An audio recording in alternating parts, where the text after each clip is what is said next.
Welcome to Agro Labs Podcast. My name is Cameron. I am the host, and today with me, I have Shane Cole. That's me. And the one and only Keith motherfucking Diedrich, looking like a Keebler elf in my garage. I know that's right. Yeah. Oh, shout out to Eric Trim for sponsoring the podcast.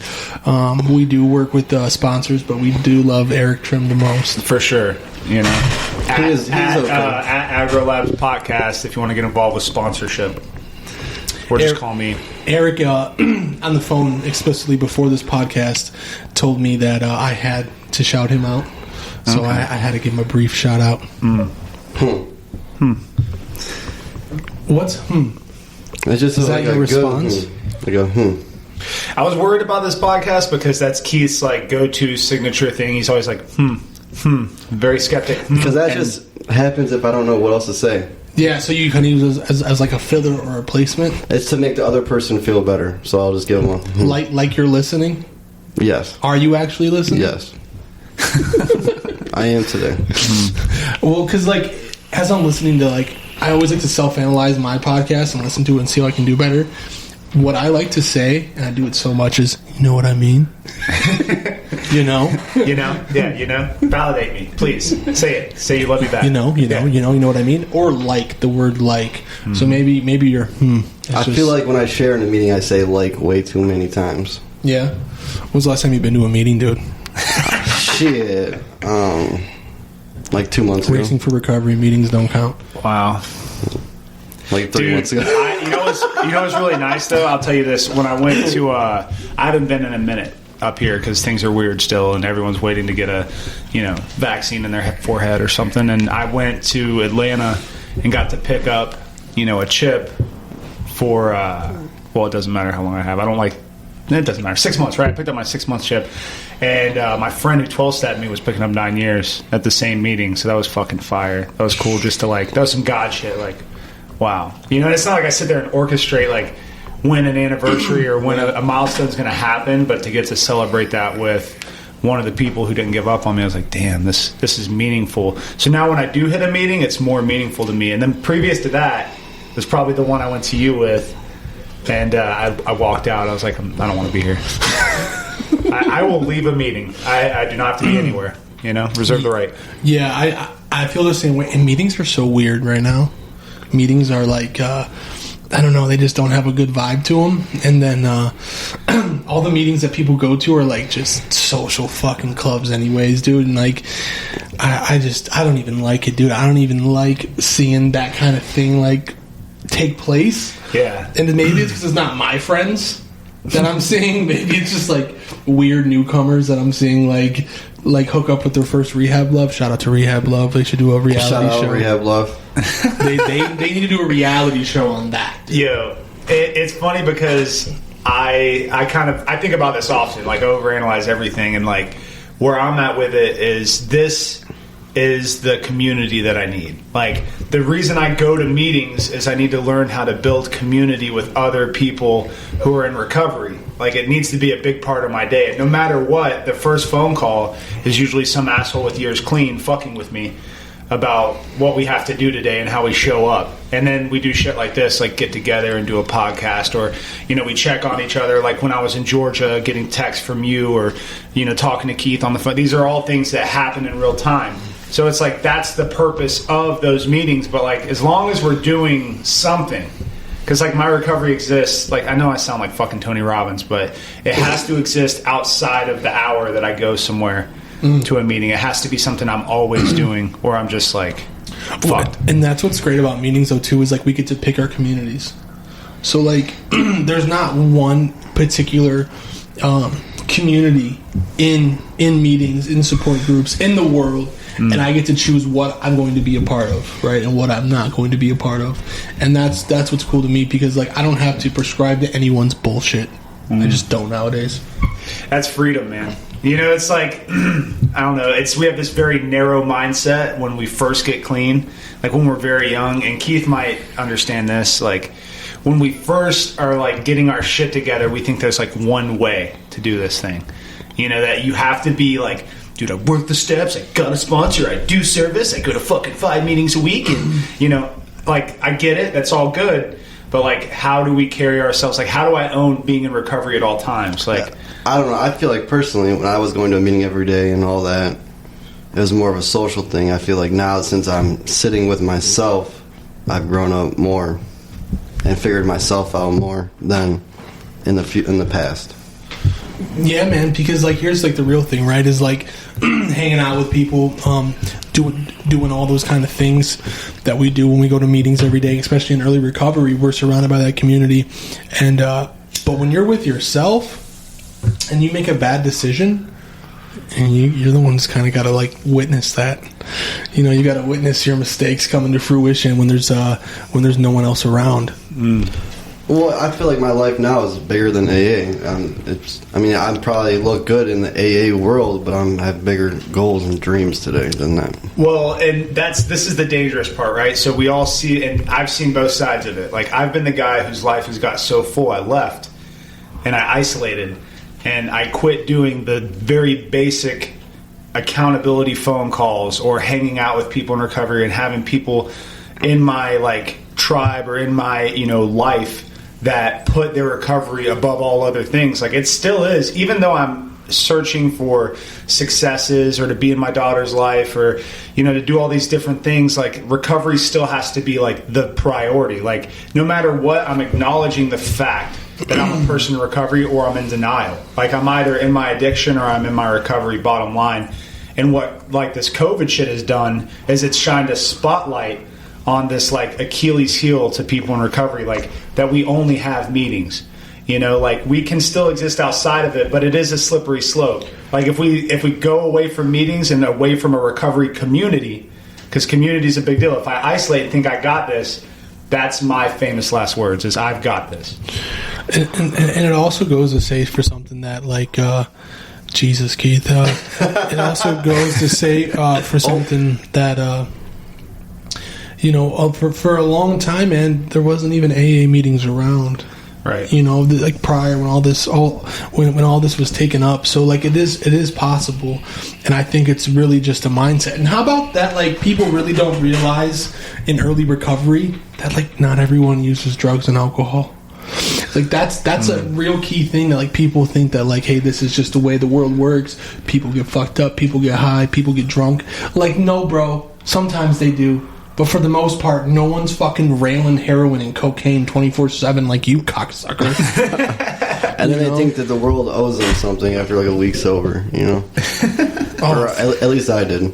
For sure, dude. I mean, that's just you know that's selfishness of being a drug addict, right? You know? I'm not much, but I'm all I think about. Yeah, and we also think that the world works the way that it does in our head, and that's just not the truth, man. Like, it blew my mind when I found out that there's normal people who don't partake in drinking or getting high, and, like, they're out there. There's people out there who won't. They might have a couple drinks, but they're, like, good people. You know? Yeah. Dude, the funniest thing is, like, having time. So, like, I got sober when I was 20, and then I left recovery when I was 27 to be normal. And I remember at, like, 27, 28, I would go to the bar, and I'd be with normal people. Like, these are people that go have a drink after work, like, one or two times a week. And I remember they would order a beer, and it would get warm. Like, it would sit, like, I took one down. I'm watching them have a beer, and, like, I didn't even like beer. And, like, I'm not trying to get drunk, but, like, normal people, they sit there and they let their drink get warm. And, like, I'm trying to pretend I'm normal by not ordering more than 2 beers within 30 minutes of being somewhere. Because then I'm, you know what I mean? Like, normal people don't do that shit, bro. I feel like, I don't know what I was going to say. But anyway, my story with when I first got sober was I thought I found love, and I moved in with her and came home from work one day and all my stuff was outside. So I would not recommend doing that. All your stuff was outside of your apartment? Out of her apartment. Oh, fuck, I was there that day. Oh, fuck, I forgot about that, dude. Oh, my God, the fucking web you weaved yourself into, Keith. Yeah, that's pretty rough, dude. So I would not recommend that. Dude, she took your fucking Xbox. Yeah. Didn't she buy you the Xbox? Yeah, selfish. Damn, dude. Oh, man. Yeah, man, you live and you learn, though, man. That's like the biggest thing, dude. It's like as long as you don't keep making those same mistakes, you know what I mean? Well, I definitely still kept on making them after that. Keith has to learn his lesson over and over and over and over again. Well, dude, I mean, look at you now, dude. Look at you now, man. A lot of self-growth. 2020, dude. It's definitely 2020's been my year. Yeah. You know, while people have been crying in the corner of their room about fucking coronavirus, dude, I'm out here trying to get it, dude. Right. I agree. What's going on in the world, dude? Well, like, I'm literally looking at stimulus checks. Yeah, I'm pumped about that. Dude, yeah. Papa Trump saved us again. Huh? Unbelievable. Saved us, dude. I'm kidding. I don't know about save us. I mean, listen, man, when you make money, $600 really ain't fucking jack It ain't shit, dude. Thanks, dude. Thanks for 2 trips to the grocery store, you cocksucker. Right. And that's the thing. People will be happy. Dude, if they printed out a $100 stimulus check, people would be happy, dude. They just would. I agree. You know, Shane sent me a fucking a meme where they were showing a video, or it was taken from a news video where they were injecting the coronavirus in this, or the corona vaccine into somebody, and it didn't have a plunger. Yeah, I mean, and every heroin addict's like, what the fuck? You know what's hilarious though? You know what I love is like so many people are like, because I don't know where I stand on this. Like, do I just get the vaccine? Like, what, you know? If work tells me I have to get it, I'm probably going to get it. I mean, same, right? This is how I feel about it. But what's hilarious is I hear people who are literally injecting heroin and Gatorade into their arms say, I'm not going to get a fucking vaccine from the government. It's like the same guy who comes in who's like, I need my men's one a daily vitamin. Yeah. You know, and it's like, dude, you've been shooting heroin and smoking crack for the past 3 years. Yeah, like, you don't give a fuck what your dope boy D gives you across the street, dude. Now you're really playing pussyfoot with the vaccine, dude. Well, and people are posting on Facebook, it's like their best gift ever was the vaccine and all that. I was like, I was going to give it a little bit. Well, and that's the thing. We have like a skewed perspective, like our lens of what's happening. So every city is different, right? Like, I've had the unique experience of being in 2 different cities in 2020 and seeing like how it's affected both, right? And we all work in a pretty uninterrupted industry. Like, we have most of this year, and then, you know, you have your work that you do now. We're still able to work there. Keith didn't work until like what, a couple months ago. Yeah. He was riding unemployment for a while. But my point is that I'm not mad about it. He's not mad. But my point is that not everyone's able to work. Like, people have lost their whole lives to this thing. Like, they've lost their ways and means to actually provide for themselves or their families. And suicide rates are up. You know, ODs are up. Fucking depression is up. Like, everyone is, you know, so some of us have had a really good year, but like, dude, we're like, honestly, it's funny. We're essential workers. Like, we are able to work uninterrupted. It doesn't affect us as badly as others. And like, yeah, man, I mean, people are pretty just desperate to have this thing end, whatever that looks like. And like, if it means they're gonna fucking throw some vaccine at me, dude, like, dude, whatever, man. I don't give a shit. Yeah, and you know, it's to be said. Like, in Toledo, Ohio, I don't see how coronavirus has stopped you from doing anything. I really don't, man. When it comes to like they haven't shut down restaurants, and when they did, it was back in March for like 2 months. I don't know. Like, when it comes to like depression and isolation, like, the only reason you're depressed is because you're not getting out of the house. Like, go walk around in a park. Go do something. Keep your day busy. Yo, you're going to work out, right? Yeah. Did they shut down the fucking gyms? No, Okay. thank God. They shut down the stores? No. Okay. Are the parks shut down? No. Do you have to change your schedule a little bit to fit in the time? Sure, absolutely. But that's about it, right? So I'm with you on that, but then you look at these major cities, like, see, Georgia's kind of the Wild West, dude. Like, where I was at, like, they're not having it. You know, Atlanta City, compared to what the governor was trying to do, is different. But you have governors of different like states. Like what is it, California? Yeah. Like, Newsom has shut down that state. Like, you cannot. Did you see that cocksucker? He ordered a shutdown order on California and then was eating at Noble the next fucking week. Yeah, I mean, that's nuts, dude. Like, that's what I'm saying. Like, people are dealing with that, and it's across the country. Like, people are having to either move out of different states or find more, I don't know, conservative governors or people that don't really, I don't know, they've made this like a partisan issue, and it's not that, it's like a health issue, but like, and I don't want to speak about it ad nauseum, but I still, like, it's something to talk about. Like, we're rounding the corner of, like, can we travel? Can we, can I walk into a fucking gas station without a mask on? I'm willing to wear a mask, it's fine, but, like, hurts my big ears, You know what's crazy? I was outside all day yesterday. I went to the Toledo Zoo Lights. Oh yeah, tell me the big news, dude. Yeah, later, Keith.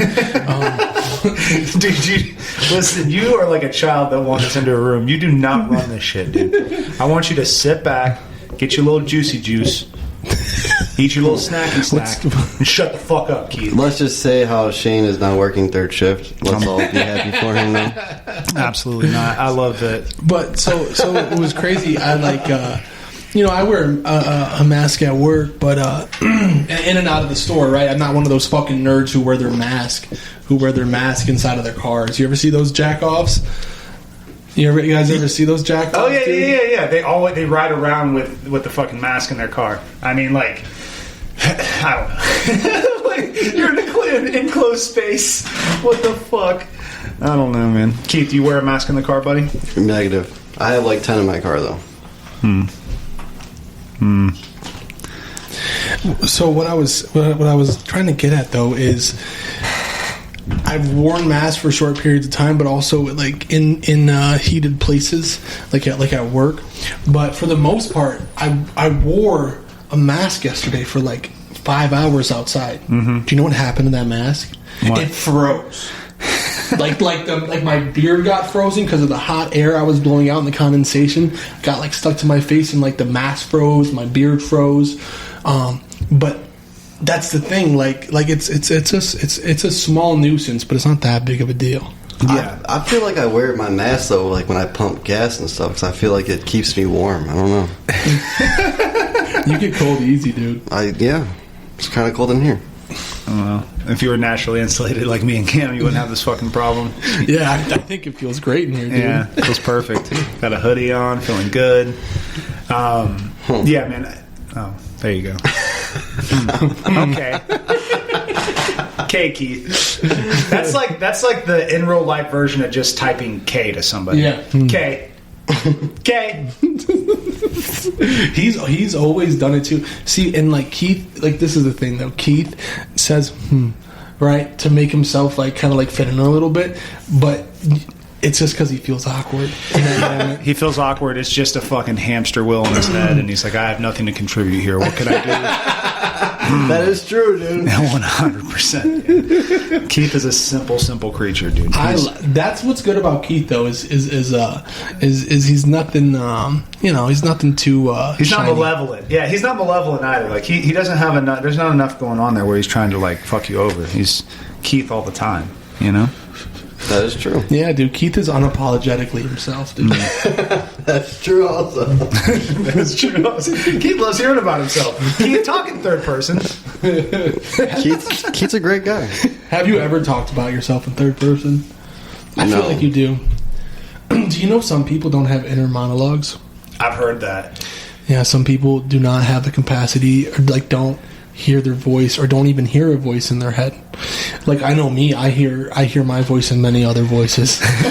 No, I feel like say if I'm going for like a job interview or for like a raise or something, I'm gonna be like, Keith, just put your dick on the table and tell them what you want. Has that ever worked out for you? No. But I try to pump myself up. Wow. Like, Keith, you fucking got this. Dude, like, it's Keith, funny. It's like there's no self-help there. It's not like, Keith, you're worthy of this. You're man, you really worked hard for this. Keith, put your middle-sized penis on the table. Keith. That is true. That is true. But I always tell myself that, Keith, just put your dick on the table and you fucking got this, Those are words to put live your by. underwhelming dick on the table and let them know what you're made of, brother. Exactly. Yeah, man. Put your little Keebler balls on that table. Dude, it's cold, dude.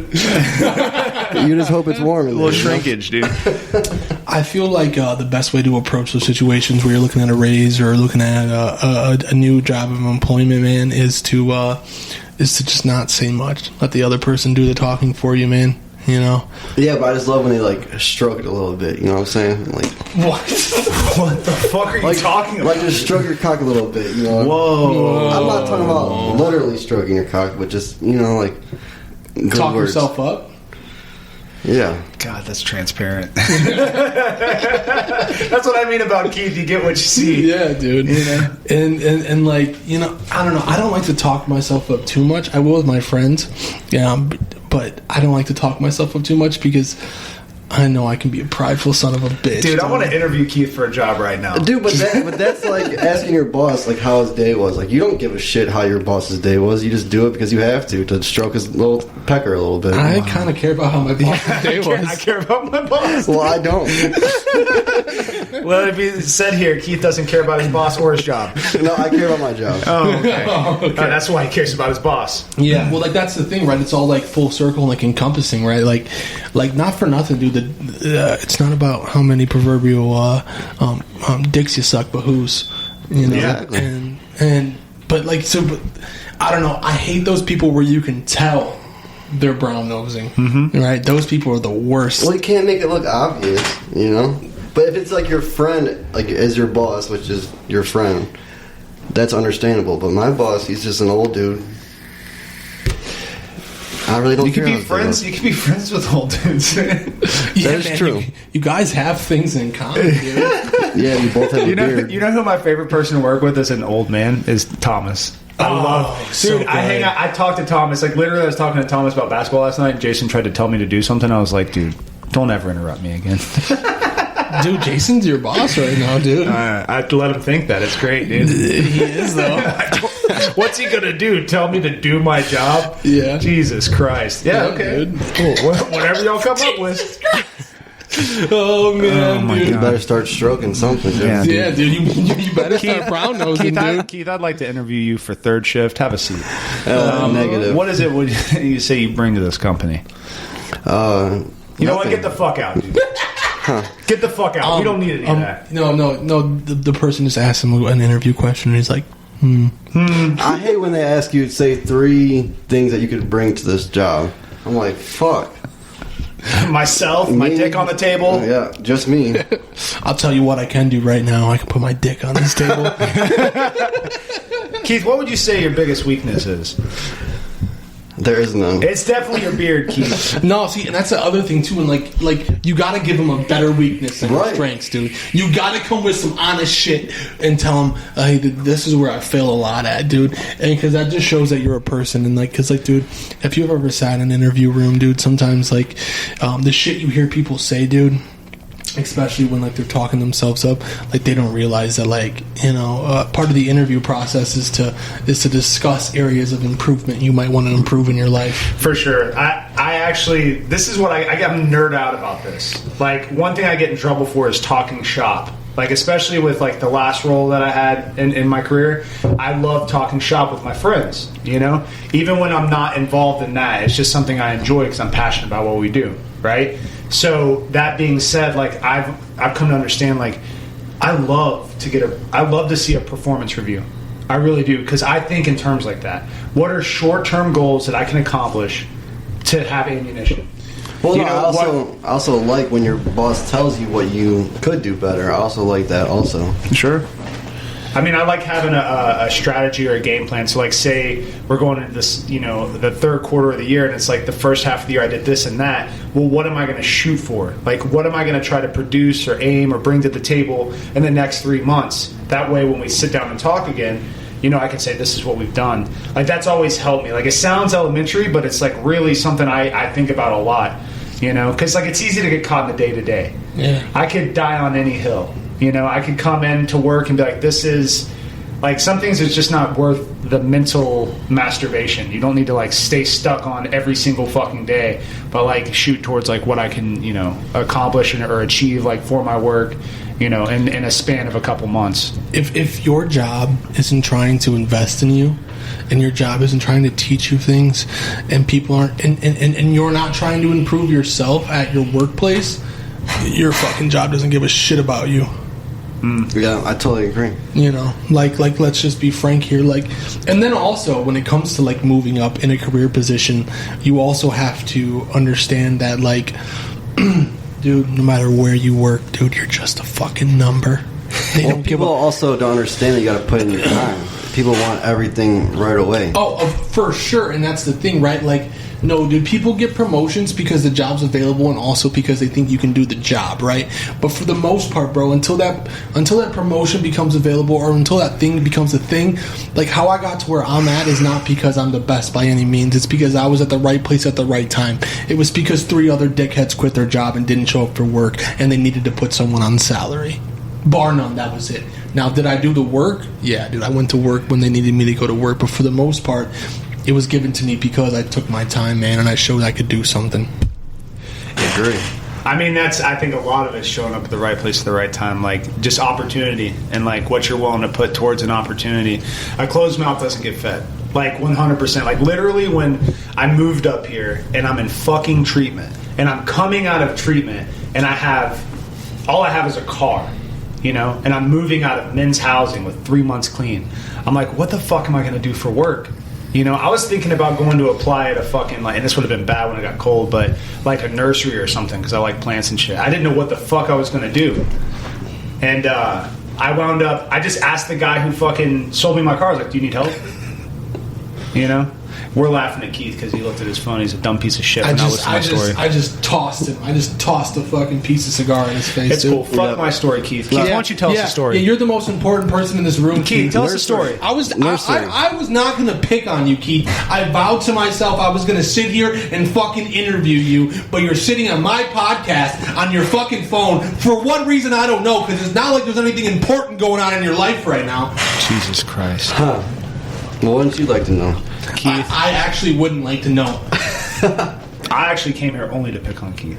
That's the only reason. That's the only reason I arrived. I'm glad that Keith showed up for that. I wanted to have a good, decent conversation with a fucking airhead like Keith, and I can't even fucking do that. You know what I mean? Dude, he's chasing butterflies in his mind right now. He can't help it. He's just he's humming to the butterflies around in his fucking bird brain.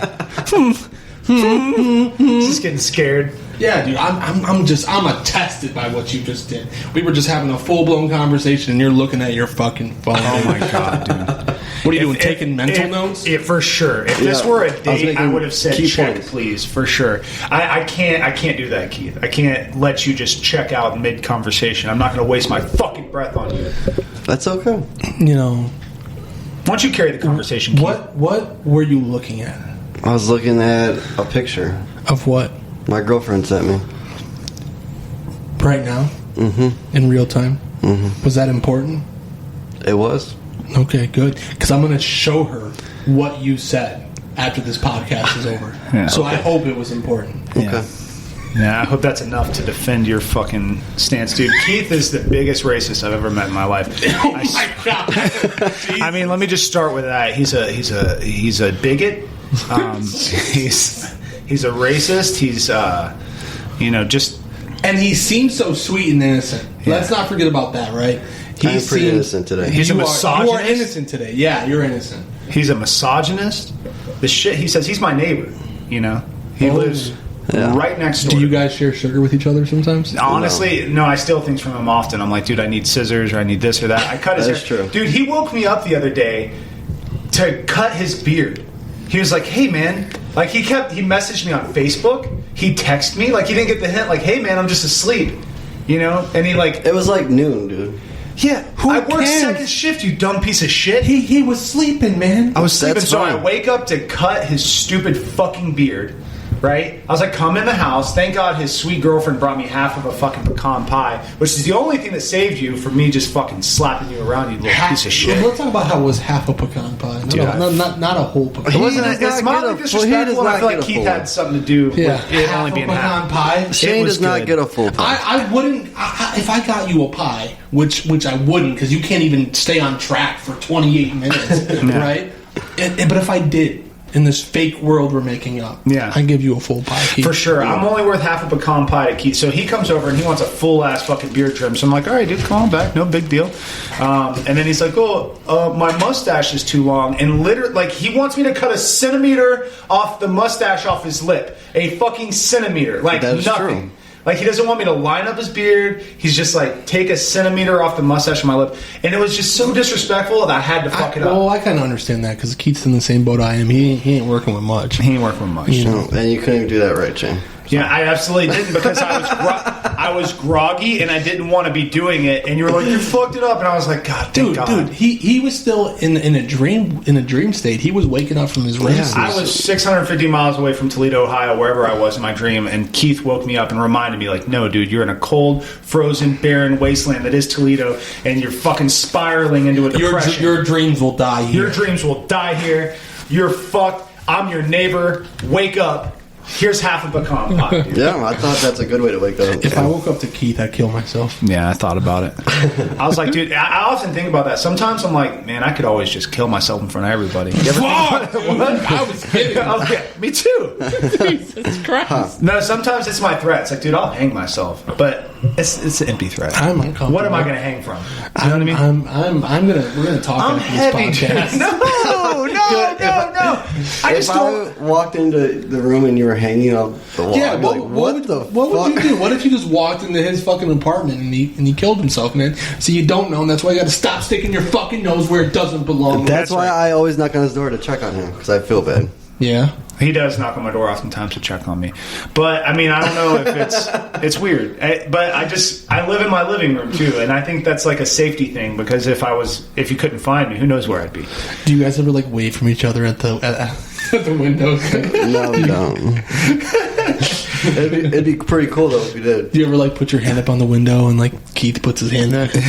No, I just keep knocking on the door until you answer. I yell through his window sometimes. Listen, it's really it's nice to have him as a neighbor, because it's just like I don't know, man. It's a good relationship. It's accountability. I feel safe. You know, I'm able to have some sort of social interaction, because if left to my own devices, it's like why I moved MJ into my house.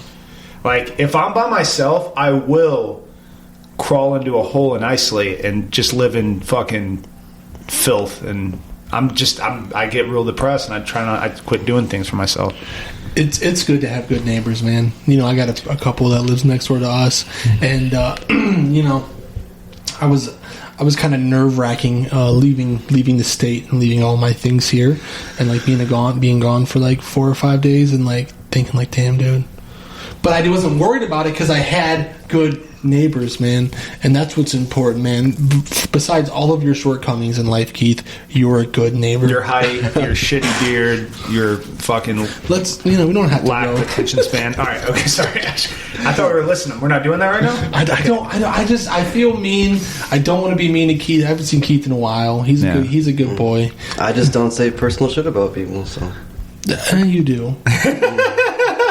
Wow. Taking the high road. How's the air up there on your fucking high horse, dude? Yeah, you act so humble in your fake fucking pride. Unbelievable.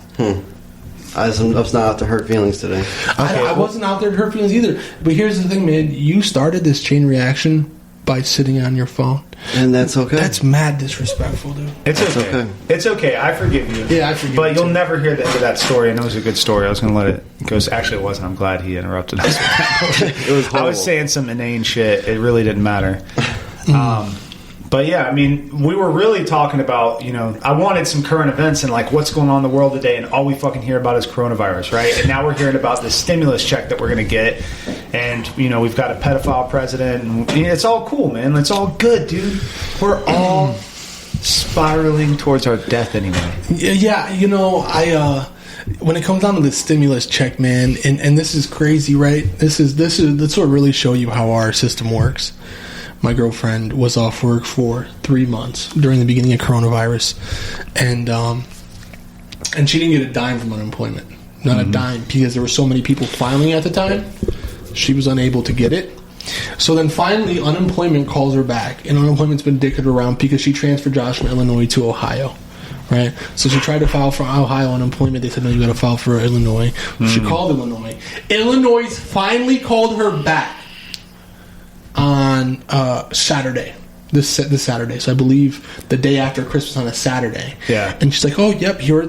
She's on speakerphone. The lady's like, oh, yeah, here's all your dates for unemployment. We got all that. Okay, here it is. Oh, you're past your 13-week filing mark. So we can't give you anything, right? As of right now, the system won't let us because you're past 13 weeks. And she goes, I've been waiting for you guys to call me since last May. And they're like, we understand. But the system's down right now or it was backlogged, and we're finally getting into it now. So now we're going to need a supervisor's approval in order to see if we can put this through. And she's like, so what does that mean? She's like, well, you'll get a letter in the mail stating whether you get it or not. Either you're going to get the money or you'll get a letter in your mail, and then you can appeal. So then she's like, how long will the appeal take? She was like, 3 months, And so that's like someone who actually deserves the money, someone who is currently working, someone who is consistently working, gets fucked. Yeah. Because unemployment didn't call her back within 13 weeks. Like, bro, come on. Listen, I don't want to speak. They over a lot, dude. Yeah, I get it. And I definitely had to jump through some hoops going from Georgia to Ohio, certifying in Georgia, staying on top of it, having to wait, having to call, having to get my card approved for them to put the money on, having to certify every week, not knowing if I was going to get it, and then finally getting it as like a lump sum later. I came out smelling pretty good the way it worked out for me, so I don't want to speak too much on it, but I'm just saying, like, dude, they don't make it easy. It's not an easy process for anyone. And yeah, I mean, it's a pain in the dick, but I mean, they're trying to say that the $600 stimulus check will be much easier to get a hold of, which I want to believe. I want to believe I'm going to wake up next week and it's just going to be there. But something about the world just telling me, like, nah, dude, not this year. Yeah, I feel like the 1,200 was there within a week. It happened like automatically, so it's probably going to happen again. But I will say this: people are like, 2020 needs to end. 2020 is the worst year. Do you guys not understand that 2021 is going to be fucked? Like, do you not understand that the economic impact of everything that happened? We're not seeing it until later. Like, we're not going to really know what's happened until later. Now, I'm not saying that like cities aren't going to open up or like, we're going to get the vaccine and people are going to be able to go to fucking concerts again. Like, that would be great if that happens this year. I think there are going to be a lot of beautiful things that happen. But if you were complaining about this fucking year, just wait. Just wait. And I think people's perspective is so skewed too, man, because like, yeah, dude, the virus sucks. Yeah, man, everything that we've talked about this far in the past, 37 minutes, definitely sucks for people to deal with. But like the main part of this is like, dude, life's not that bad in retrospect. Like, if you were born in like the 1910 and you had to go through World War I, the Spanish flu, World War II, the Cold War, the threat of nuclear death every day of your life, like, bro, yeah, you'll be all right. You'll be all right. Yeah, dude, imagine it being like you going through like a catastrophic medical thing in like 1901 and they're like, you have ghosts. This guy's got ghosts, dude. Let's throw leeches on his neck. Dude, I was watching Tombstone last night, right, with Val Kilmer and all them. Drinking the opium? Yeah, dude, his wife's fucking drinking the opium, and dude, she's laughing and crying, and he's like, what's wrong with you? She's like, nothing, I'm fine. But, so, his brother, Virgil Earp, gets hit with a shotgun shell during the OK Corral, right? And the doctor's sitting there, and Wyatt Earp's trying to talk to his brother, and the doctor's like, we're gonna have to cut this fucking arm off, dude. It's gotta go. Just a little shrapnel from a shotgun round. He's like, yeah, dude, we gotta cut that motherfucker off, dude. Bro, so I would chance it if they were like, if God was like, hey, dude, you're in the gulag, you OD'd, but I'm gonna send you back. He's like, listen, you're about to be Narcan, but here's what's going on. You're that life, done. But I'm gonna send you back, but you got to go to a different time period. And I'd be like, all right, God, listen, I've done a lot of fucked up shit. Is this hell? He's like, no. You're going back to a different time period, and I get to choose. I'd probably choose like the Old West, because you got to think liquid cocaine, liquid opiates, whatever, right? You could just buy it at the corner store. Opium dens. Your apothecary. You're the apothecary. That's right. That people believe ghosts are doing things. Listen, you couldn't find me. I could start a new life 10 miles down the road. I could be an outlaw. That outlaw Shane Cole, it has a ring to it. That's a pretty good name. It's a pretty cool name. I could be a gunslinger. Like, literally, they were gunslingers, dude. Like, that's so fucking badass. Like, I wouldn't go to the Dark Ages or anything, like where I'd get syphilis and die at 23. Like, I would definitely keep it close to the 1900s. I definitely want to be a white guy again. I definitely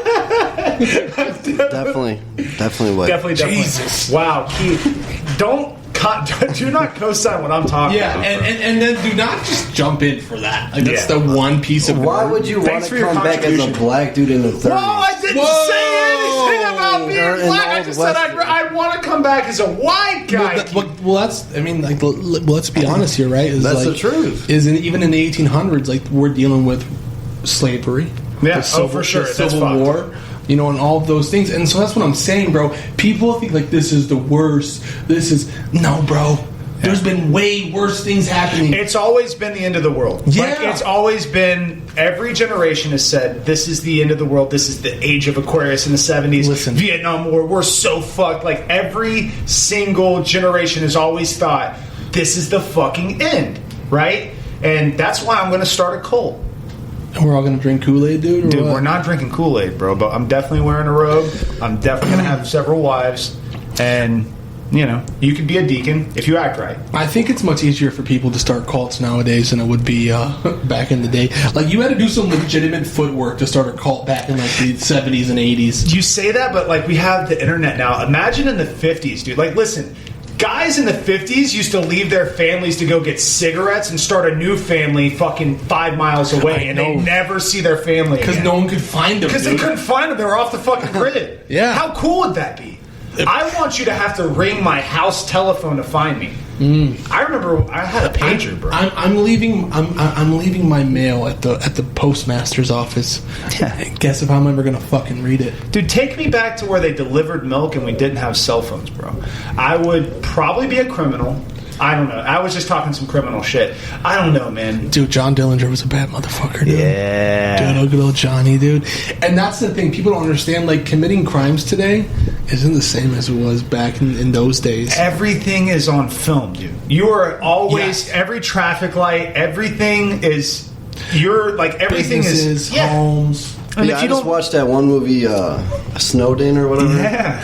It's fucking nuts, dude. Real life, dude. Everything is listening to you, like every single thing. That's why it's not just like, oh, I thought of something and it pops up. Like, we've all just become okay with the fact that our phones hear us, that they hear us, that we talk to an Alexa, right? That they hear us, and all this information is going into the ether that is the internet, and they're using things that they don't control anymore, algorithms, to figure out what we like. A computer's going, this is what he wants to see and where he most likely will buy some shit, and I fall for it. My dumbass buys fucking jewelry off the internet because of an Instagram ad, or, you know what I mean? Or it tells me to fucking look at this or look at that because it knows me more than I know myself, and it can predict what I like, and it's just like, we're very predictable, much like Keith.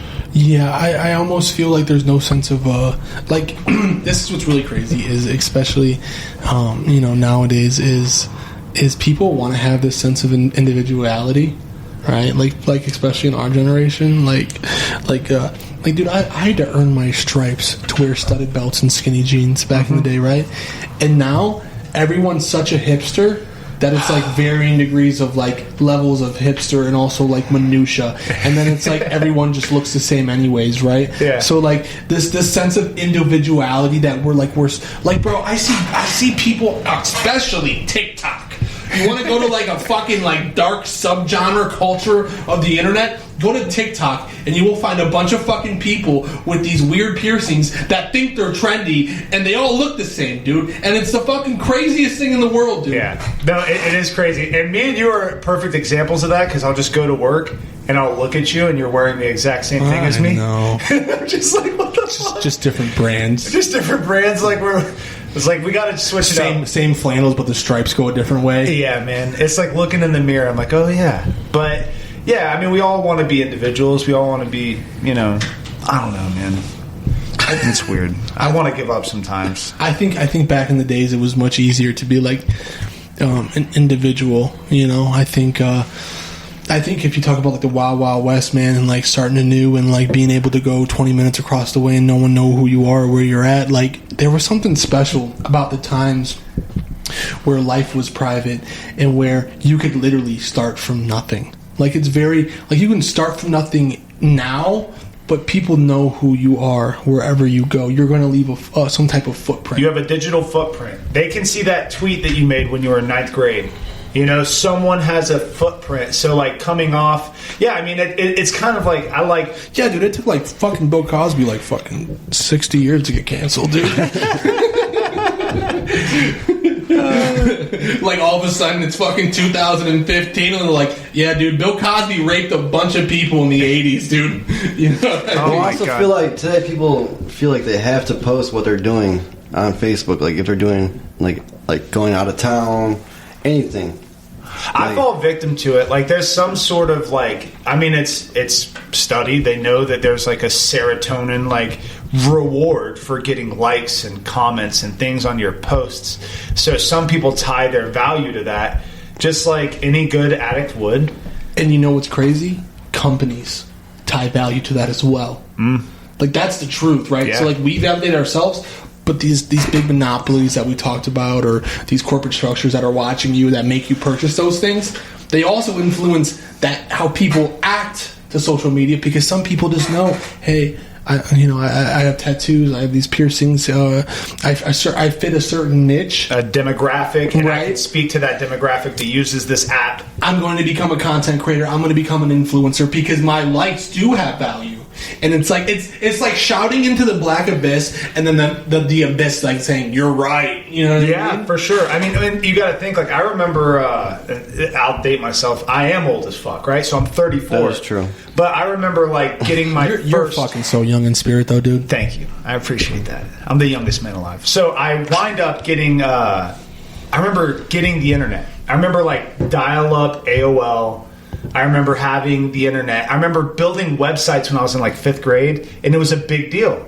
I remember web rings, like clicking on another website to take you to a related website because Google was not there yet, right? There was like Ask Jeeves. Ask Jeeves. I was just going to fucking say Ask Jeeves, dude. For sure. This was like in the days of chat rooms and whatnot. So like I'm a kid that grew up with that, which was a really cool time. But I remember when social media had its explosion, and which was really not that long ago. You got to think YouTube was created in 2001, right? Which is 19 years ago.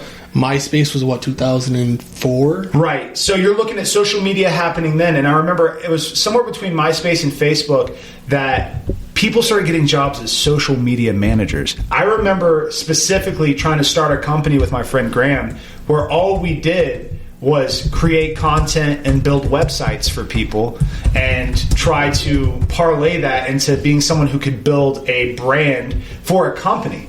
That's literally how I got my job in martial arts. Like I did that for an MMA gym, you know? Instead of being this, like we were a hole-in-the-wall MMA gym, it was in the back of an industrial complex. So instead of people driving by and be like, oh, look, the boxing, MMA, jiu-jitsu gym, I put everything online. And I really focused all the marketing towards college students, and we were 3.5 miles away from Kennesaw State University. So like, and we started a grappling club at KSU. So like, my point is like we did all the digital marketing, the website, made it easy for mobile, and that was probably like 2010, 2011. But like now it's just like that's just common knowledge. Like if you build a website, it has to work on your mobile app. You have to have a presence on Instagram, just like this whole podcast. Like, yeah, and that's also the thing, right? So I just fact checked myself. MySpace was actually created in 2003. So I'm not sure if that was open to the public. 'Cause I know for a certain amount of time you had to be a college student in order to get a MySpace. Yeah. But in 2003, MySpace opened up this fucking Pandora's box of social networking, right? And this podcast we're talking about right now, I put minimal and at first, right? For me to buy the stuff, for me to learn it and how to do it, minimal effort. Yeah. Okay. Now that doesn't mean that I'm doing minimal effort now, right? With like the branding, the promos I have to send out, the I know how I have to get up the rung, right? And that's a difficult, right? So I'm not hating on anyone who is an influencer or a creator, but let's just be frank here, right? Let's just be really fucking frank, dude. It wasn't like that always. Yeah, the landscape's changed. Like, the landscape's changed. For you to be an influencer, you had to be fucking famous. Yeah. Look at Logan Paul and Jake Paul. Yeah, like, those are guys. Those are great. That's definitely relatable to this for sure. Right. Like, those are guys who just made a name for themselves on YouTube, and pranking people and, like, doing ridiculous things, but documenting with vlogs and shit like that. And, like, that's why it's more accessible. Like, dude, even my dumb shit. Like, me and you laugh about it. It's like, dude, I have a TikTok. Because I like looking at TikTok, but also, like, I like playing with music and editing. Like, I used to be a videographer. I used to do production. So, like, anything I can do where I can, like, post inane shit from my day and set it to music, it makes me happy. And if people like it, it makes me even happier. Or if it motivates me, like on my Instagram story, I might post me working out because it motivates me to see my progress. The other day, I posted some shit of, like, me just, like, lifting, and I could see that I'm making progress. Yeah. So I share that with the world. And, like, if it's stupid, don't like it or don't follow me. But if you like it, great. It's the fat man's version of a thirst trap. Like, literally, if I'm showing off my muscles, that I get DMs, right? Like, that's how this shit works nowadays, and it wasn't like that. I remember when I literally would write my phone number in a girl's fucking yearbook. You know what I mean? And, like, that's how we used to... You had to... Dude, I'll tell you what, bro. Simps are living good and well in today's world, bro. You could not be a simp and get pussy in my day. You just couldn't, bro. Keith. You could not be a simp and a scared little dude and a dude. You had to pull on smooth to a girl back in the day. You couldn't slide in her DMs, bro. Yeah. You literally had to face to face. You had to face your fears. Like, bro, I remember the first girl that ever talked to me. Right? I'm just sitting at my high school varsity. I'm a freshman. And I'm sitting at my high school varsity game watching the Friday night football, right? Mm-hmm. And I'm sitting there, and some girl, and I'm in the section with the freshmen, and some girl just taps me on the shoulder, and she says, "My friend back there thinks you're really cute and wants to talk to you," and just started sweating when I looked back and seen how cute the girl was, right, dude? Guys don't have to do that nowadays. They might have similar experiences, but if they see a cute girl or cute girl sees them, right? A girl will send them a message, or they'll send the girl a message. The ice is already broken, right? Yeah. They've already broken the ice. I had to walk up to that girl and figure out what the fuck I was going to say to her after her friend said she thinks you're cute. Yeah. And I walked back up to her and I was like, dude, I think you're really cute too. And then her fucking shitty friends were like, well, what makes her so cute? Right? And I had to be like, well, and I had to be apologized. And then this has also gave me some real world experience about how to deal with people. Yeah. I was like, well, honestly, I think everyone's kind of cute in their own way, but I think she fits the way I think people are cute. Right? And like, there's none of that in today's world. Nuance, right? There's no nuance of, like, how it is to be. Dude, I remember and again, dating myself, but in middle school, like, we used to do big birthday parties where I'm from. Like, every kid's birthday was a big deal in, like, 6th, 7th, 8th, 9th grade. If you didn't get invited to Jimmy's birthday party, dude, you're a loser. Yo, but that was, like, the introduction of, like, hey, we're going to sneak some fucking wine coolers into this thing. We're going to smoke a little pot behind the place that they rented out. We're going to go to the place at the front of the neighborhood with the pool where we're going to hang out for their birthday. And that was your opportunity to just show up and make plans with a girl. And literally, you would have to call. There was no texting. in my day, I would have to call a girl and be like, hey, are you going to Jimmy's birthday? Holy shit, I'm going to bring a joint, and me and you are going to disappear in the woods. And, like, that's what we had to do. Now, that sounds kind of scary, saying it out loud. But literally, that's the kind of shit we used to do. And, like, now it's kind of taken... It's just not as fun to me. Like, yo, what am I going to do? Like, hey, I like your fucking flesh suit when I'm swiping on Tinder, you know? And whatever psycho I'm inviting into my life. And I don't have as many, like, opportunities, like, organically to interact with people because everyone's staring at a fucking phone all day. You know, me, chief among them, you know, but... Yeah, and I for sure do it too, man. And you know what was really good on my vacation, man, is I got a second to, like... I didn't look at my phone. Because, like, for me, it's like a string of, like, okay, I'm checking my work email. Okay, I'm checking my personal email. Okay, what's on Facebook? Okay, this, okay, that. And so, like, it's, like, never ending, right? Like for me, I just boom, boom, boom, boom, boom. But then, like, when I didn't have to, like, be on my phone for work or didn't have to adjust to any of that, bro, like, there was times where, like, my phone lasted 2 days being on vacation.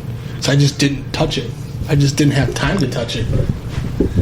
Yeah, I feel like since I was just with family, I was barely on my phone.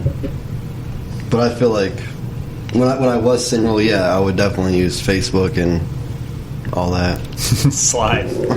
Well, and like, and that's the thing, right? Like, we've all done it. We've all probably, most males from 18 to 35, or have used Tinder and Facebook and other sites like these, and but like, that's the thing, that the landscape has changed so much. And then I also think that it's affected relationships. Can you imagine being in a relationship and not having enough self-awareness to be able to look at other relationships and then not compare yourselves? Like, there's people out there who are in these relationships who are comparing themselves to Facebook fucking posts. Dude, it's across every single platform. That's why, I'm not one to throw up, a self-help quote and be like, oh, this, but, it popped in my head. I remember this girl got her black belt after, 10 years. And Chris, shout out Chris. I remember she got her black belt, and I remember seeing her give her speech. And she gave this really cool speech. And in jiu-jitsu, you oftentimes will look at someone who's being promoted before you. Some people put in more work. Some people go and compete. Some people only train in the gym. And for whatever reasons, people, make it to their next level when they're uniquely ready to make it to their next level. And I remember her saying that comparison is the thief of joy. And that was the first fucking thing that she said, when she was giving her speech.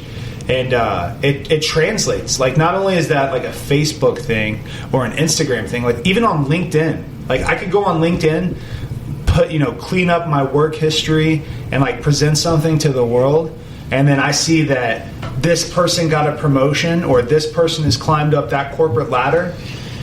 And I oftentimes will compare myself instead of just giving myself a pat on the back for where I'm at. Dude, it's amazing. Knowing all three of us in our stories, to be where we are today is a fucking miracle. It's a miracle that I'm not ruining my life, shooting drugs into my arm, and hurting everyone I love.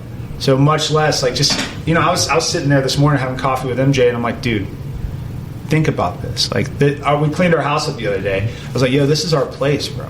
We're good. We're both employed. We're taken care of. This is our spot. We have nothing to worry about, bro. How great is this? That only this many months ago, this is where we were. This many years ago, this is what we were dealing with. I think people get caught up into, and this is definitely social media related. They get caught up in what they don't have, and where they should be, man. And yo, bro, sit back and smell the fucking roses, dude. And also, it's harder. I always hear people say, you gotta pull yourself up by your bootstraps. Dude, the people 80 years ago, you gotta think about this. Middle income family of 4 could be fed on one job. You're not doing that with the mortgage, a car payment, bills, grocery, kids nowadays. You're just not. Yeah. So now we're comparing ourselves to this perfect life, and the truth is, man, there is no perfect life. Yeah. Nowadays we're all poor. Yeah. Even middle income people are fucking living paycheck to paycheck. Yeah. And then on top of that, who wants to save fucking money nowadays? You know, I mean, I feel like you do have to sacrifice when you're young to get the life you want when you're older. Yeah, but can you imagine walking in at 18 in a career field job, and by the time you're 30, you moved up the corporate ladder, and you can therefore start to work on your 401k and retirement? It's a dangerous game, dude. I've been caught up in that dangerous game of I'm going to sacrifice my personal life to climb up a corporate ladder or climb up in a career, and then when I make enough money, then I'll be in my daughter's life more. Mm-hmm. Or when I have enough, when I can afford my own house, then I'm going to have a space for her, and then I'm going to take more time for my hobbies and myself. I'm going to neglect my health. I've done this one, and I'm sure Cam can relate to this. It's like, okay, well, I'm going to eat fast food and neglect my health right now because it's more important for me to get to work on time than it is for me to focus on me feeling good and taking care of myself. And these are all mental traps that I will set up for myself and believe my own bullshit. But if I say it out loud, you're like, of course, do things that are healthy for you, work out or watch what you eat, and you can do all that right now. But these are the negotiations I have with myself as I'm trying to sacrifice pieces of myself to get ahead. And the truth is that that's an illusion. Like we said at the beginning of the podcast, dude, you died today, your job's posted tomorrow. Yeah, I mean, I feel like my sacrifice today is staying at my house where I'm at to save up money to buy a house and not move into a nicer place now. So I'm sacrificing by staying in the same place I'm at. That's something that's really crazy too. Is like a lot of people just can't sit still long enough and not purchase anything. Think about it. They got to be doing something, so they got to go out to get gas, to go. Oh, I'm at the gas station. I want a drink. Get something to drink, to go somewhere, to spend more money, to go home. And they wake up and they're like, I think I'll go shopping today. And they buy them. And then they're like, oh, dude, I'm broke. Mm-hmm. You know what was the most humbling experience for me? Paying rent, working at Pizza Cat. That was super humbling because it let me know, hey, I can pay bills with $400 every week. Yeah. I don't need this large. My every 2 weeks, my checks there were I don't know, after taxes, probably $650. Yeah. So that means I brought home $1,300 total a month, right? And was my living the greatest? No, but I still paid my fucking bills. I still ate food. I still had a car. I still got to go where I needed to go.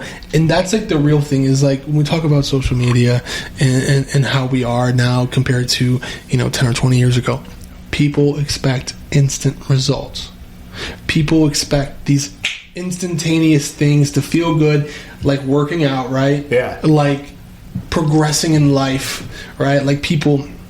Those people who post self-help quotes, right? They want their lives to become instantly magical, but they don't put forth the effort to ascertain to those things. Bro, that's it, man. Seeing people who really make a change. I remember I worked with this guy, shout out Jimmy, right? My friend Jimmy Yanis. He actually worked with me back in Georgia for Amadeus, and he opened the detox down there. He was, kind of up there, director of the detox, killing it. And I remember, they laterally moved him to this outreach position. And me and him were traveling out of state together and going to North Carolina and, working these relationships with other providers. And it was really cool, right? But this wasn't his field. And he told me explicitly, he's like, dude, I don't want to do this. He was like, I want to help others and do this a different way. He's like, dude, He's like, I want to lose so much. He was telling me about his personal life. He's like, I want to lose so much weight that the next time people see me, they're shocked. He's like, I want to get so healthy that he's like, I want to take care of myself. I want to provide for my family.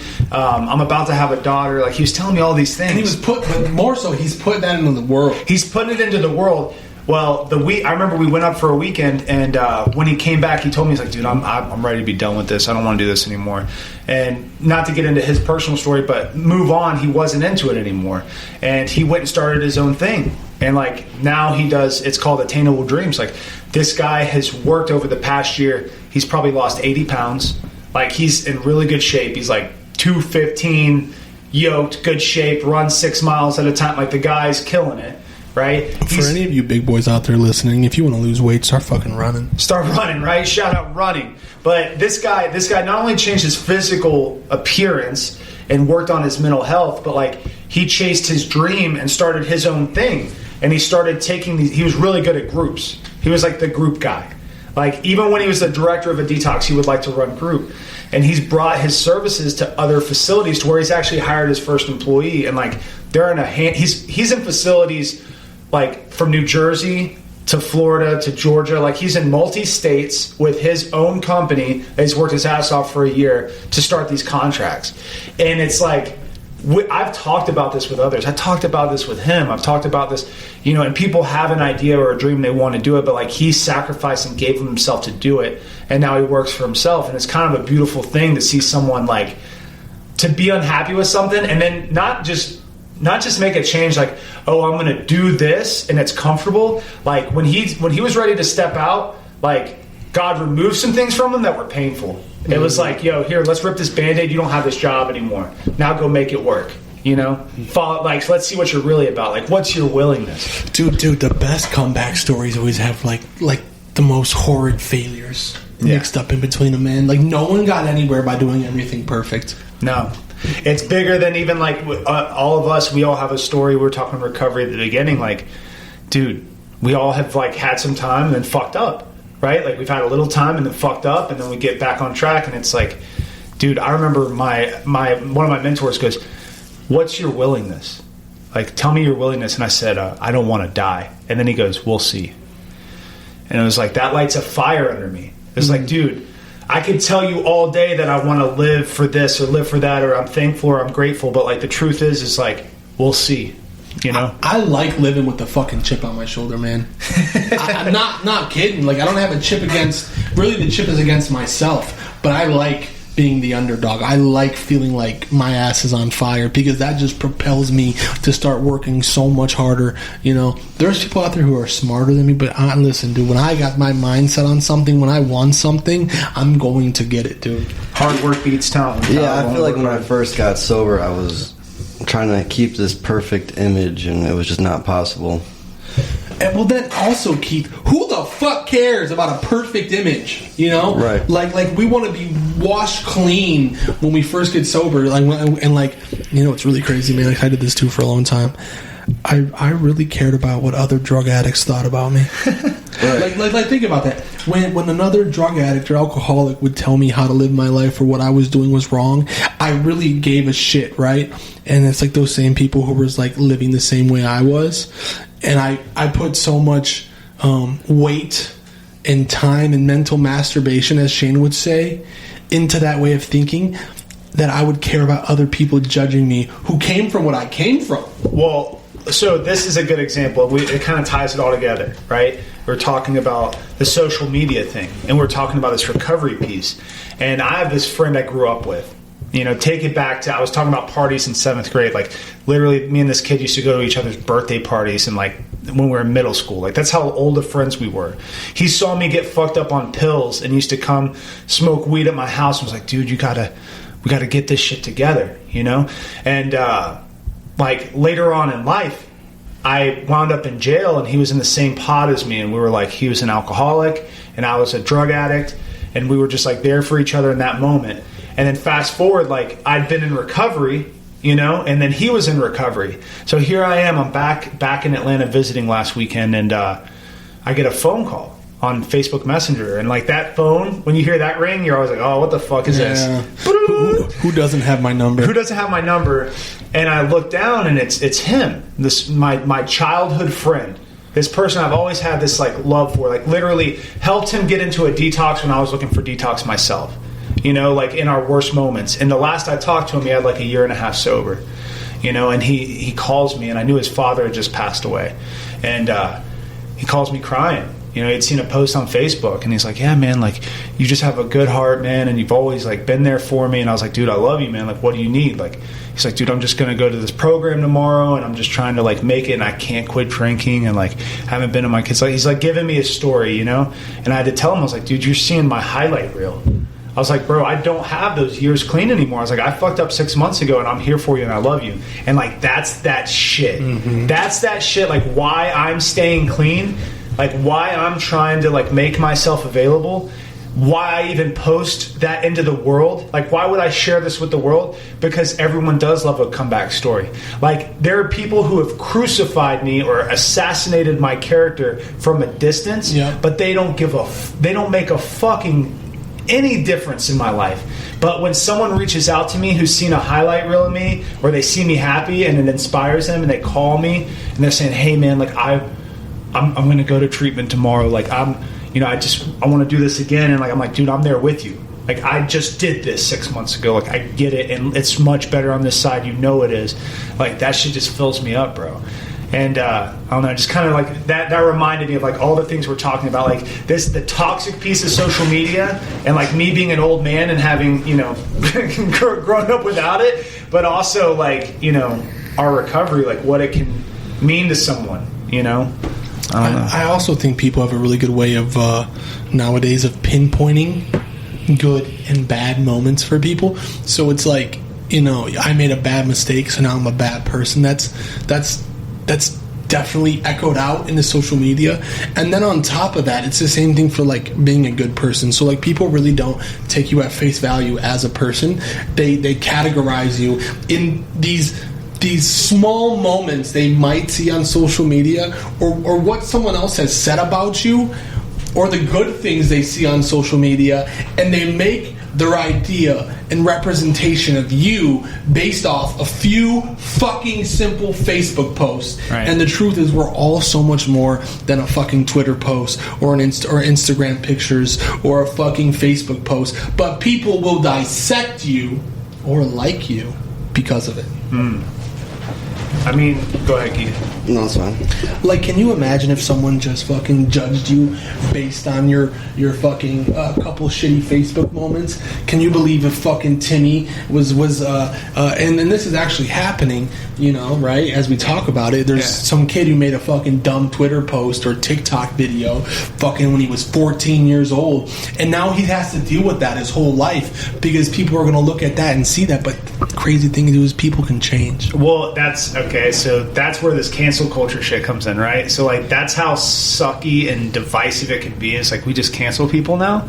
Like, the people who want a white knight on the internet and cancel everybody, that means, oh, so we're not going to forgive anyone or allow people room to change or change their opinions, so they're just going to double down into their bigoted bullshit, which is why we've divided the country anyway, and why we're all like, it's fucked, right? It's so fucked that we can't, like, all canceling someone does, and I'm not saying, you know, cancel pedophiles and shit, but it's like, dude, Kevin Spacey, dude, get rid of him. You know? Kick rocks, dude. Like, Jared's still canceled, you know, from Subway for diddling kids. But my point is that like, we don't give people enough room to make a mistake and then learn from their mistakes, or, you know, get some sort of redemption or a comeback. We just say they're over with, you know. And that's like in the world of celebrity, right? But like, it also becomes in the world, like, dude, that's the thing. Everyone's becoming this influencer. Everyone's becoming their brand. Everyone's becoming their own. Like, you have a presence somewhere. And like, some of us who have gotten ahead on that, some of us have utilized that for the past 10 years to work around. And like, dude, that's my credibility in martial arts, bro. Like, I have a highlight reel. You know, I have a highlight reel with my martial arts shit. I have a fight record. These are things I can take to a gym, and there's a digital footprint of it, and I can get a job, right? But like, also that same ether in the internet, if I put some wild racist post on Twitter, you know, whether I'm joking or not, and it comes back to bite me in the ass, like, dude, I got to own that shit. It's a part of my brand and who I am. But this whole, like, you know, politically correct cancel culture just kind of bothers me. Yeah, no, it bothers me too, man. And it bothers me more so because of you know, someone saying, you know, like, happy holidays, or just really the truth is, I'm just fucking selfish. I don't want to have to change how I talk, dude. I don't want to have to walk on eggshells. I don't want to have to fit into someone's paradigm of what they think I should act like, dude. And like, just that thought alone pisses me off enough. And we're all fallible, man. We're all human beings. We all make mistakes. Some are egregious, okay? Some are terrible. Some people do diddle kids. Some people are murderers, right? But can you imagine if, like, the society just canceled us? If they were just like, listen, oh, you shot dope. Yeah, right? I mean, I feel like it's like that in work and stuff. Like, sometimes. Well, I mean, I guess, but that's because they don't want to. Who wants to give you fucking money? And you know what I mean? That's just a no-brainer. Well, I almost didn't get hired because of my record, because they're judging me off that, I feel like, I don't know, I feel like that's an issue in the world too, Well, yeah, dude, it definitely is, for sure. And, here's the other thing, too, and this is what we can see in society, right? Especially in impoverished cultures, what it comes down to in low economics is people commit crimes to make money, whether that's for drugs or to provide for their family, whether someone sells drugs or robs and steals to provide for their family or for their drug use, right? People do that in impoverished communities across the board, in low economic places. And so imagine you make these decisions based on money, based on wanting to provide. Maybe for me, you and Shane, it was for drugs. Let's just say that. But if you're doing this not for drugs, not for substance use, but you're doing it so you can live life, right? And then you want to make a change around, and you have a felony on your record. Well, buddy, sorry, we're not going to hire you. Yeah. Right. Yeah, I feel like that's the issue in the world. But I feel like I really don't even post on social media anymore because I don't have anything to prove to anyone, Either you like me or you don't. Mm-hmm. But when it does come to the felony record, yeah, it does bother me still because it's from 7 or 6 years ago, but they're still talking about it now, It falls off your record after 7, I believe. Yeah, I know, but it still affects me, but my total life has changed, Yeah, it affects your living situation too, depending on what felony you get charged with. You know what I mean? Certain places won't fucking hire you. I mean, and won't let you give you a place. Certain rental companies won't give you a place to live on top of that. Yeah. Well, that's why it's easy just to, people are like, fuck it, and then they double down on being fuck-ups. Like, okay, well, it's not even worth fixing. I remember there was a point in my life, I robbed pharmacies when I was 19 years old. So by the time I was in my 20s and I'm getting sober, I'm like, dude, I'm going to be lucky to manage a McDonald's. I'll be lucky to do. And the biggest problem was myself. Nothing got in my way of finding a house to rent. Nothing really got in my way but me. I wouldn't even try to go after these jobs because I thought because I had this felony I wouldn't get it. And every job I went after, I pretty much seemed to get that God wanted for me, I wanted for myself, where I could excel. It really worked out to the good. So it was never this real big issue, but just sometimes the stigma of having it will keep you from trying or make you double down on being a fuck up. Some people do that even just being alcoholics. Well, I guess I'm just an alcoholic, I'll die an alcoholic death. It's not even worth trying.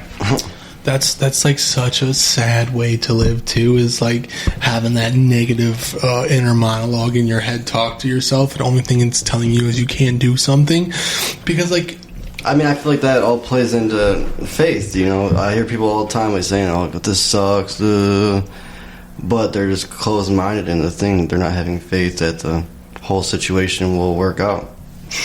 You said a lot, dude. You don't talk a lot, but you just said a lot. Well, no, I mean, I don't know. I mean, even with Shane, I'll come to his house sometimes and he's bitching, whatever. I'm like, dude, you have no faith, Dude, and isn't that crazy, too? Because that used to be you, dude. Yeah. Like that literally used to be me. Also, dude, I'm going to be honest, dude. I just sometimes I like to just bitch to bitch, right, dude. No, I still like to bitch. I'll bitch just to bitch. Just to let them know I'm still bitching. But I get over it and I have faith in the situation. So. Yeah, dude. One of the best highlights of my life, and I talked about working at Pizza Cat and being humbled by having to live with that wage, is also where I came from. I can deal with a lot. Where we came from, gentlemen. From the depths of despair, from fucking sticking needles in our arms to in and out of county jails, prisons, institutions, rehabs, treatment centers, no family, homelessness. I can make it through all of that shit. What the fuck are you gonna do to me? Yeah. Right, I always tell people too, what is the worst a person can say? No. That's the worst that can happen. No. Yeah. That is a comfort. That's leaning into that. What can you really do to me? Why am I so worried? Why is my anxiety spiking? Why do I take it so serious? It's the same thing I'm stuck in traffic. What the fuck am I? You can sit there and lose your mind, or you could just fucking chill. Surrender. Yeah. Surrender to the fact that you're stuck in traffic and it's gonna be okay. Like, or I can fuck myself mentally for the rest of the day.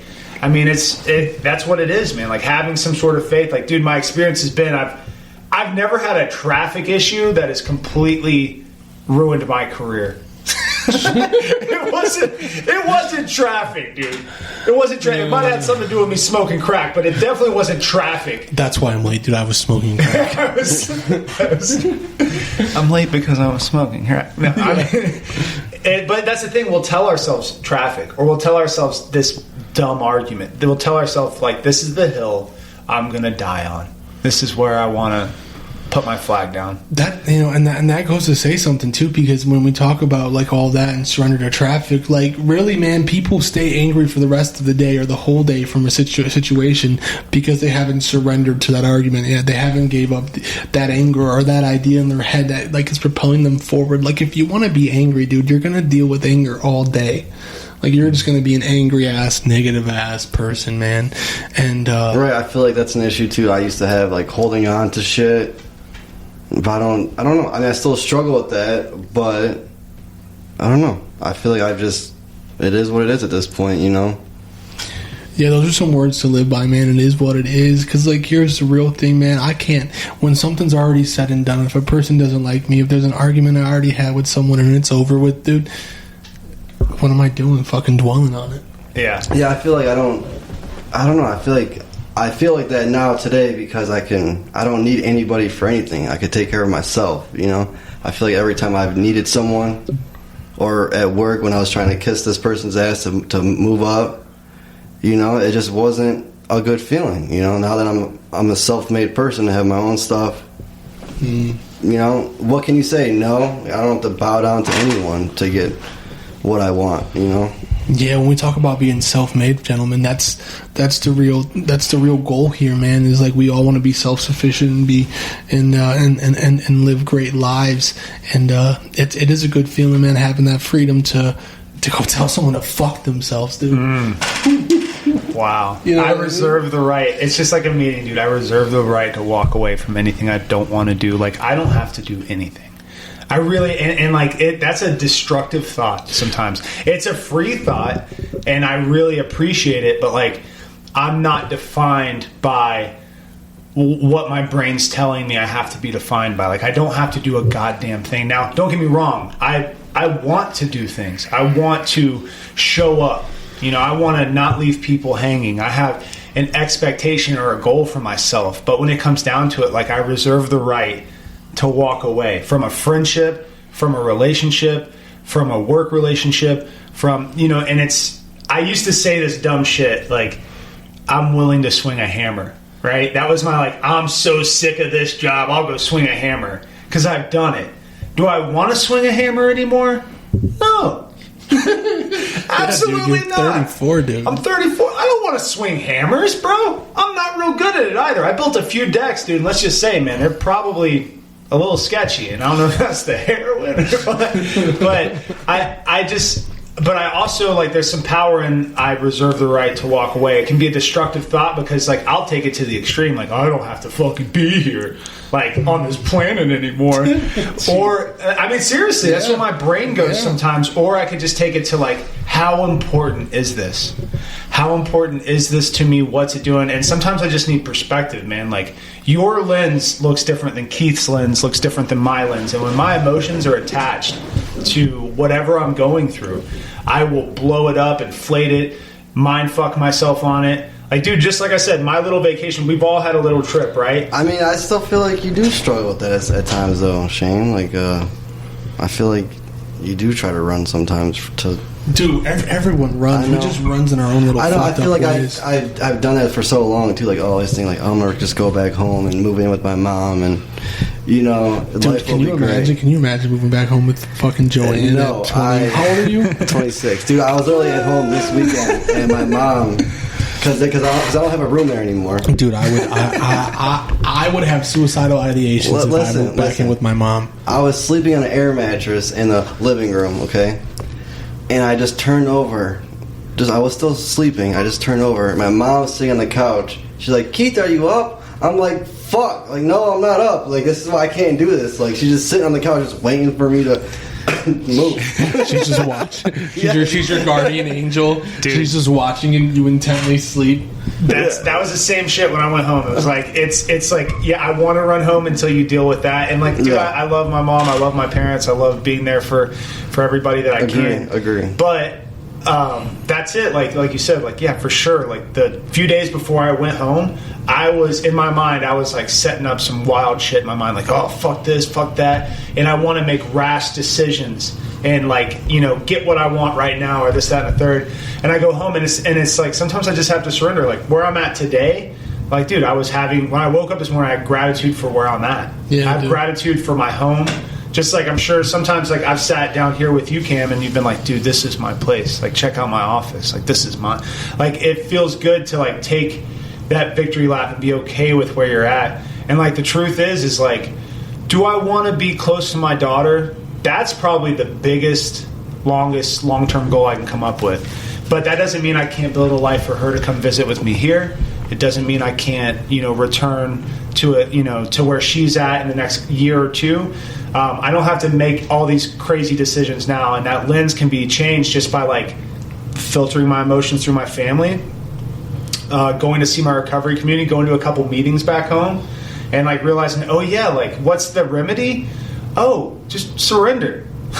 Like surrender and shit's gonna work out how it's supposed to. Yeah, I feel like that's another thing I tell people. I always tell them, like, if you feel like you need to do this, then do it. I mean, I'll still love you either way, but if you feel like you have to do this, then figure it out, and I'll still be here when you figure it out, you know. But that's what my go-to now. I tell people, if you need to go do this, then go do it. Yeah, dude, figure it the fuck out, man.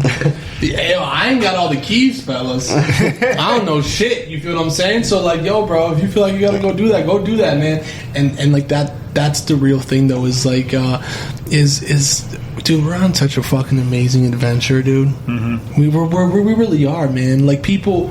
We talked about purpose, right, and all this other things. Like, people gotta wake up and realize, like, you're living the greatest adventure possible, dude. If you don't like your life, if you're bored with your life, if you're sad with your life, fucking change it. Yeah, do something, dude, because this is a roller coaster ride, dude. I'm trying to enjoy. You know what I love? Like, this sounds fucking like gay and just stupid and lame and. When I say it, it sounds corny. That's what I mean. It just sounds corny. I just want to be a better person. Yeah. And I feel like I've been doing that since I went back out. I feel like I used to always talk badly about people, and I don't know. I would always hate the next man that was doing better. But now I'm just happy that they're doing good. I think that's why I like to rag on my friends so much. Like, my favorite thing is to like fuck around with my friends and talk shit about my friends to my friends. Like, I love it because it's so fun to bust each other's balls or like give each other a hard time or like that's the thing. Like, I could fuck around and laugh at Keith about waking me up, but like, I'm glad he did. I hadn't seen him in a week. Like, I want to see my friends. Like, you know, I laugh about coming here late. Like, y'all are waiting on me to do the podcast because I'm fucking grocery shopping. No, dude, I had a part to play in that. I was like, Keith was like, Keith's like, when Shane gonna get here? And I was just like, oh, no, like 20 minutes. So he's going grocery shopping. And so then he was like, where's he at? And I'm like, I don't know. I was like, you can call him. You knew it was gonna take me a second. I was like, you can call him if you want. And then I went upstairs, right? But so like, in retrospect, man, I feel like that gratitude you had this morning when you were like, yo, bro, I went into the gym, I got to the grocery store, I'm hanging out with my boys.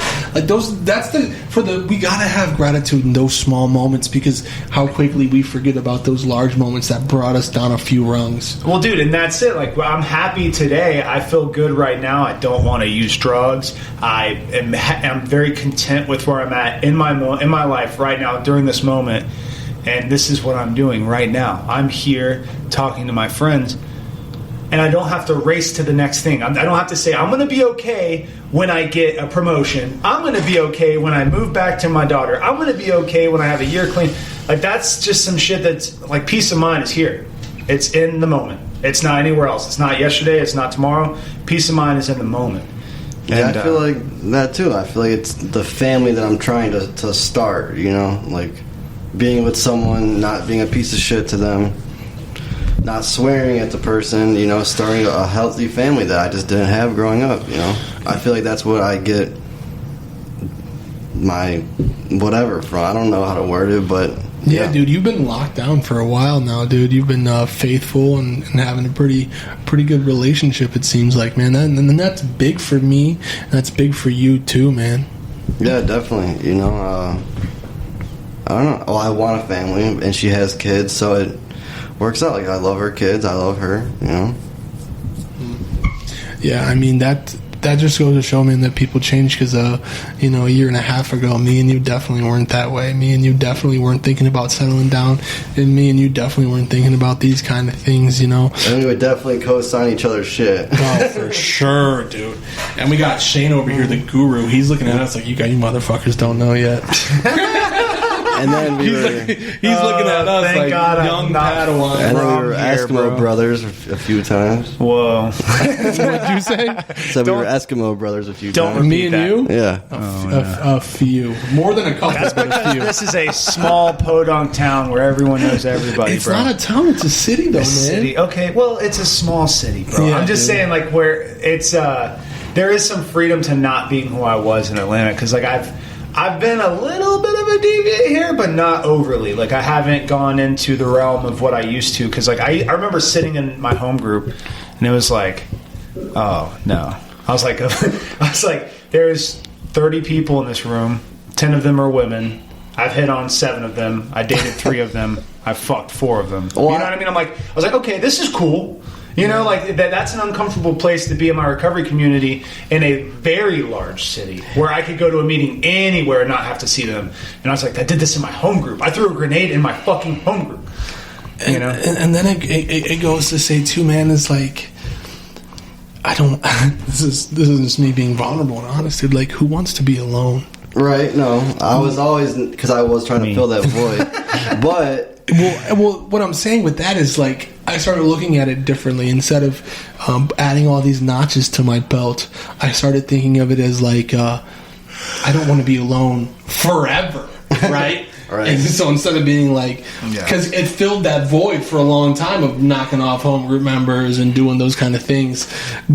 And eventually, it comes down to like, oh, dude, I'm going to be fucking 34 one day. yeah, man, that's where I'm going. Listen, that's where I'm leaning into. Is like, yo, if I don't find a good girl in the next few years, it's like, why even? I'm just going to be that guy. Like, I'm going to be Uncle Shane.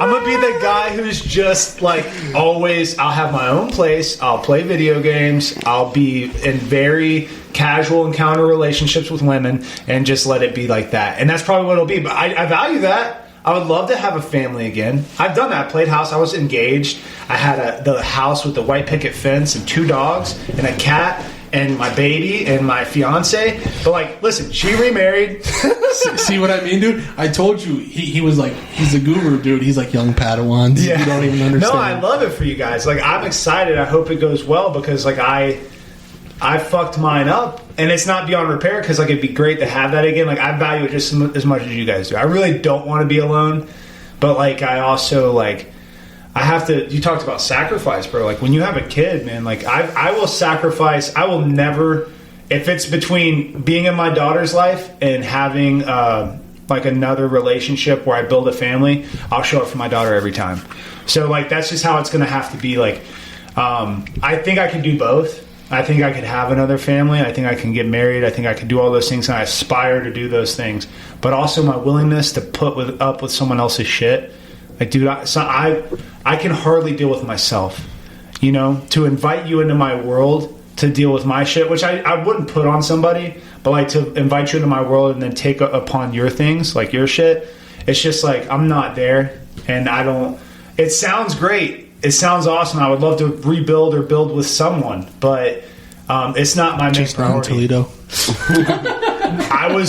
I'm willing to, bro, but like, listen, the prospects are fucking scarce, brother. I mean, it's fucking COVID season. Like, I'm into a very particular broken, you know, rock worshiping, tattooed, witchy kind of woman. There's a niche there for that. There's a niche. I've been telling Girls you, love dude. guys with Frank Ocean tattoo. Dude, listen. I've been telling you.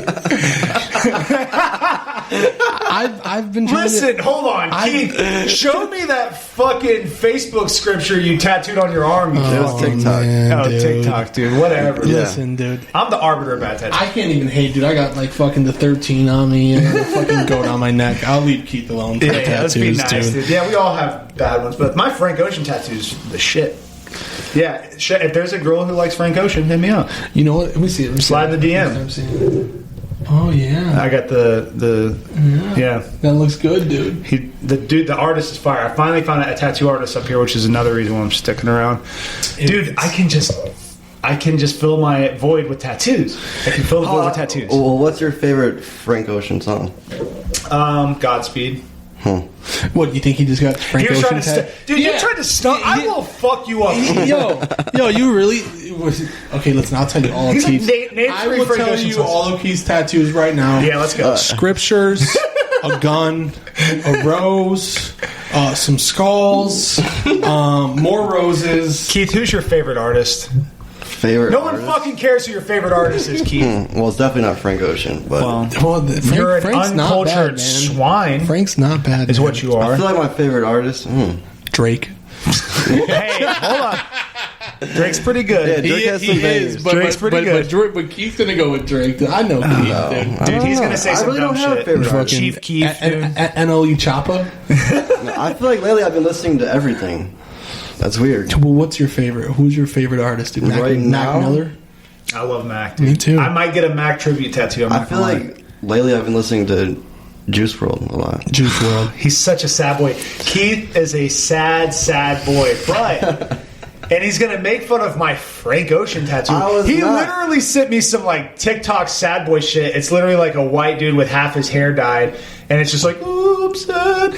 And he's gonna make fun of my Frank Ocean tattoo. And he texted me saying that he liked it, so don't let him. I did like it. Keith Put on a front. Keith really, if he was in tune with himself, would be okay with that. But see, that's okay. He still has time. He's getting in touch with himself and his sad boy self.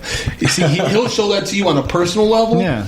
But he wouldn't do that in a group of people. He would vehemently deny that. Dude, He'd be like, nothing. You're talking to a man who has cried to Elliott Smith to sleep. I feel like my favorite song these past 2 years was Orange Soda. Oh my god. I don't even know what is that? By Keem? Yeah. That's a good song. It always puts me in a good mood, dude. That's that. Sing it for me. How's it go? I forgot. I forget. It's an alright song. Yo, fucking shout out to Shane for putting me on the fucking 2 Chainz album, dude. Yo. I listened to that the whole way to Great Chicago, matter, dude. bro. Dude, Yeah. that's another thing that makes me romanticize home is like I went down to Buckhead, and Buckhead's like the nightlife area of Atlanta, and there's just 1,000 college kids like partying one weekend. And I was like, what the like no masks. Like just straight up debauchery. I was like, and I'm like, dude, I'm too old for this. Why am I here? But my homies were down there. Like we were celebrating my friend's birthday, so we went to Buckhead Saloon, and it's just this like staple place where you can go. Like people go to the bar and shit, but they dance. Like there's a big dance area, and they have like a DJ. So we go there and like, dude, the DJ was killing it. I remember he threw on some 2 Chainz, bro. And it's like, you never feel more Atlanta than you're there with your crew of like 20 people. You've taken over the fucking dance floor. They throw some 2 Chainz on and you're just like, oh! I was playing it. I played Gray Area for my girlfriend, and this is already after I'd listened to it though. But it's a pretty good song because like my girlfriend really doesn't. She will listen to rap, but she doesn't like it. She doesn't like hip hop that much. And I played Gray Area, and she starts banging her head back and forth. Right?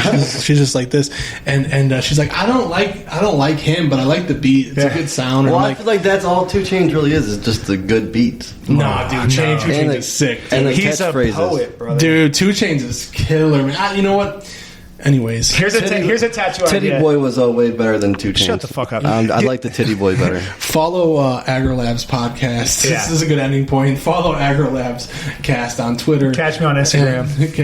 What's your Instagram At for me? Goonjitsu. What is it? Cut Keith, holler at your boy. At Goonjitsu, GOONJITSU. Hit me up. Slide in my DMs if you like Frank Ocean. You can follow the AgroLabs podcast on Instagram, Twitter, and all social media platforms. And thanks for listening. And stay aggro.